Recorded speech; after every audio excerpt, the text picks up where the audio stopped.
এবারের বিপিএলে অন্যতম আলোচিত ব্যক্তিত্ব ছিলেন কানাডিয়ান মডেল ইয়াশা সাগর। চিটাগং কিংসের হোস্ট হিসেবে তার উপস্থিতি বিপুল আলোচনার জন্ম দেয়। তবে আসরের শেষ পর্যায়ে এসে তিনি আচমকাই অন্তরালে চলে যান, যা নিয়ে গুঞ্জনের সৃষ্টি হয়। অবশেষে জানা গেল, চুক্তি লঙ্ঘনের অভিযোগে তাকে আইনি নোটিশ পাঠিয়েছে চিটাগং কিংস।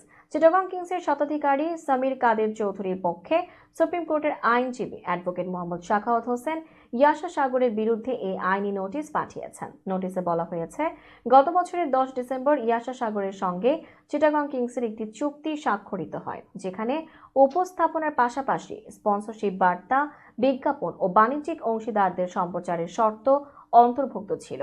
চুক্তির 9 নম্বর ধারায় উল্লিখিত শর্ত লঙ্ঘন করেছেন ইয়াশা।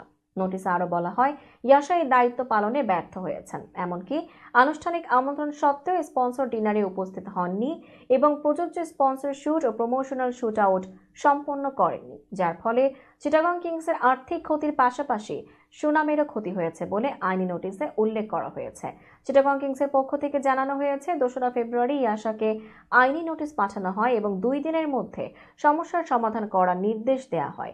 কিন্তু নোটিশ পাওয়ার পর 3রা ফেব্রুয়ারি কাউকে কিছু না জানিয়ে তিনি হোটেল ত্যাগ করেন। পরে জানা যায় তিনি ভারতে পাড়ি জমিয়েছেন।